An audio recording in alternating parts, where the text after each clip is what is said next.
Pembengkakan anggaran perang dari pasukan Benyamin Netanyahu disebut bisa membuat ekonomi Israel diambang jurang kehancuran. Mengutip Tribun News pada 11 Juni melansir Al-Mayadin, kabar itu disampaikan oleh Kepala Bank Sentral Israel Amir Yaron. Dalam catatan Lembaga Keuangan Israel Globes, Kementerian Keuangan melaporkan adanya defisit mencapai 7,2% dari produk domestik bruto selama Mei 2024. Defisit tersebut naik menjadi 137,7 miliar shekel, sekira 67 miliar dolar Amerika Serikat dari PDB pada akhir April. Adapun pembengkakan anggaran perang terjadi akibat militer Israel secara terus-menerus melakukan pembelian perlengkapan dan alat tempur, serta membiayai perekrutan tentara cadangan yang akan dikirim ke Gaza untuk melawan serangan Hamas yang kian agresif. Yaron menambahkan bahwa jika ekonomi Israel terus-menerus mengalami kemunduran, maka akan ada kemungkinan besar bisa membuat ekonomi Israel berada di jurang kehancuran.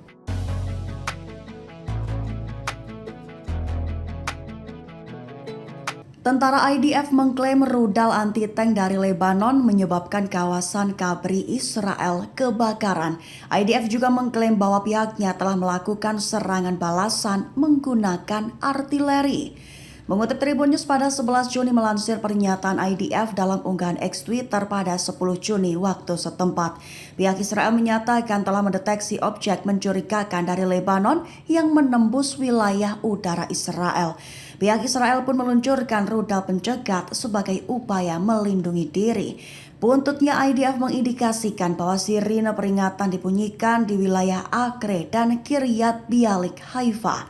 Awalnya 2 rudal berhasil dicegat, namun 2 luncuran rudal tambahan mengakibatkan kawasan Kabri di Israel kebakaran. Demi melindungi warga sipil dari serangan Lebanon, artileri IDF pun diluncurkan untuk menghilangkan ancaman.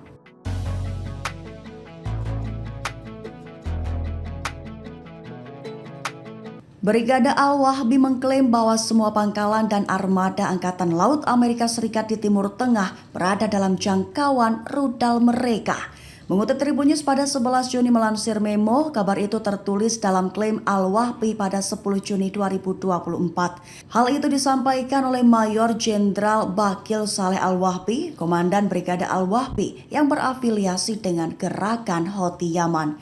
Pihaknya mengkonfirmasi bahwa Angkatan Bersenjata Yaman telah melancarkan pukulan yang tidak terduga dan menyakitkan terhadap militer Amerika Serikat.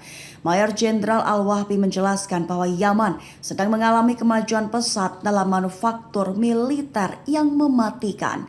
Mengklaim bahwa rudal Palestina buatan lokal yang baru-baru ini diluncurkan adalah sebagian kecil dari persenjataan rudal dan drone yang diproduksi bisa mencapai pelabuhan Haifa di Laut Mediterania mencakup lebih dari 3.000 km.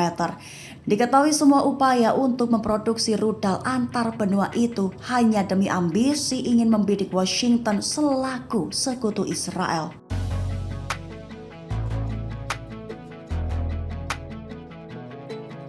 Amerika Serikat dilaporkan akan melakukan negosiasi langsung dengan Hamas tanpa Benyamin Netanyahu. Hal itu akan terjadi hanya jika negosiasi gencatan senjata dengan Israel gagal. Mengutip Tribun News pada 11 Juni melansir sumber utama, kabar itu disampaikan dalam pernyataan 2 pejabat dan mantan pejabat Amerika Serikat pada 10 Juni 2024. Disebutkan dalam pernyataan mereka bahwa lewat jalur negosiasi semacam itu, Amerika Serikat akan memotong jalur dengan tidak melibatkan Israel dan akan dimediasi oleh Qatar. Hal itu akan dilakukan mengingat pemerintahan Joe Biden yakin bahwa Hamas menyandra 5 orang Amerika sejak 7 Oktober.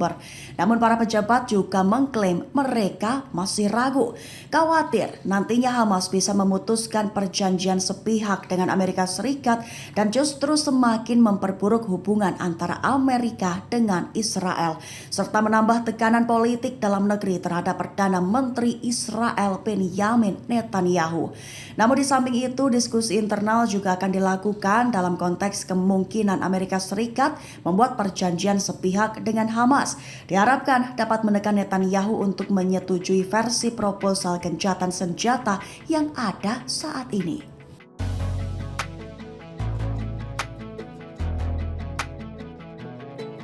Pasukan Zionis yang berniat sembunyi di kamp Saboura Rafah justru tewas meledak di rumah jebakan Brigade Qassam. Mengutip Tribun News pada 11 Juni melansir Cradle dan Al Jazeera, kabar itu tertulis dalam pernyataan Brigade Qassam pada 10 Juni 2024. Qassam mengumumkan bahwa sejumlah tentara Israel tewas dan terluka akibat para pejuangnya meledakkan sebuah rumah jebakan di kamp Saboura di kota Rafah menggunakan mortir. Al Jazeera melaporkan bahwa helikopter Israel mulai mengevakuasi korban luka ke rumah sakit Israel untuk mendapatkan perawatan. Dalam operasi tersebut, pasukan Israel berhasil melemparkan granat asap guna memberikan perlindungan saat evakuasi tentara. Dan sebatas informasi akhir, Brigade Qassam berjanji akan terus melakukan serangan terhadap pasukan Israel dan terbaru adalah insiden yang menewaskan tentara Zionis di rumah jebakan di kamp Saboura di kota Rafah dengan mortir.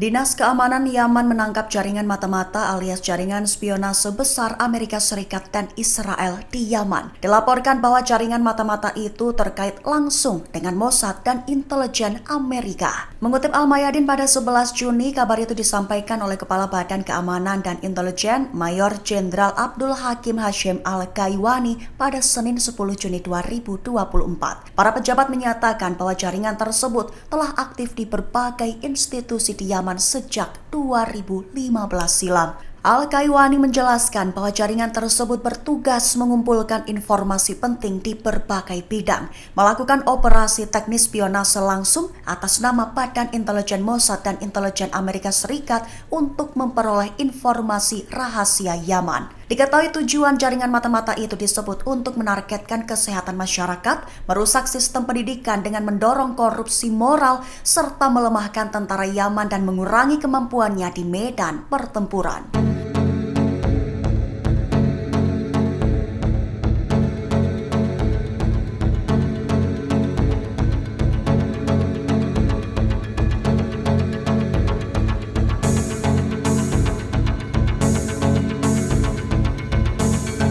Hizbullah bak berikan pukulan telak terhadap superioritas udara Israel, di mana drone Hermes 900 IDF sudah dijadikan target hingga hancur lebur di udara. Mengutip Al-Mayadin pada 11 Juni, Hizbullah menembak jatuh drone multiperan Hermes 900 Israel saat mereka bersiap melancarkan agresi ke Lebanon pada Senin 10 Juni kemarin. Penggunaan kemampuan pertahanan udara yang efektif oleh Hizbullah disebut telah menimbulkan ketakutan tersendiri di pihak Israel. Superioritas udara Angkatan Udara Israel telah lama disebut-sebut sebagai keuntungan tersendiri, namun serangan Hizbullah kali ini mampu mengikis dominasi udara Israel dan semakin membahayakan supremasi militer Israel. Media Israel mencatat bahwa insiden tersebut merupakan pukulan terhadap superioritas Israel, serta disebut merupakan pesan dari Sekretaris Jenderal Hizbullah Sayyid Hassan Nasrallah.